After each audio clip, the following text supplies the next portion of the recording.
چاره بود تنها، یکی لب تشنه در صحرا، یکی به درد بی پروا. عجب دنیاست این دنیا.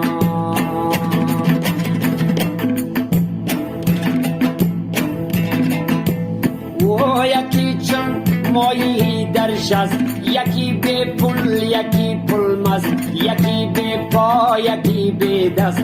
عجب دنیاست این دنیا.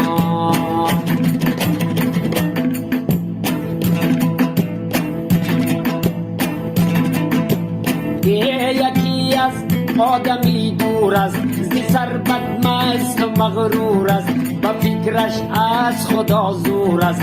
عجب دنیاست این دنیا. عجب دنیاست این دنیا.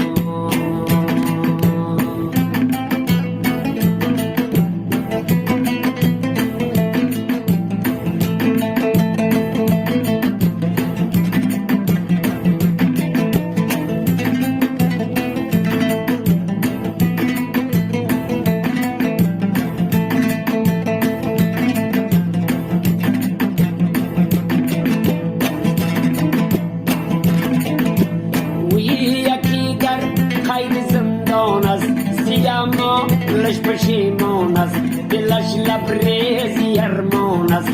عجب دنیاست این دنیا.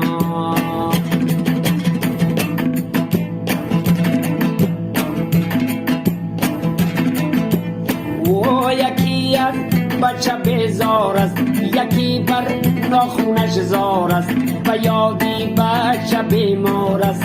عجب دنیاست این دنیا.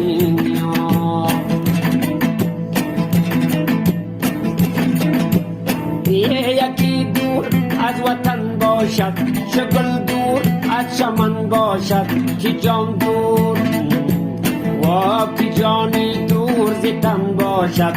عجب دنیاست این دنیا.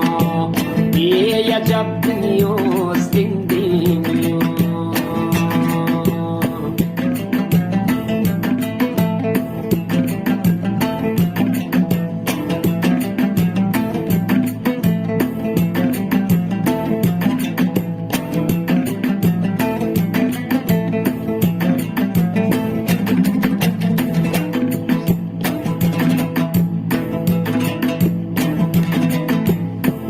یکی به دین و ایمان است، به خدمت کار شیطان است.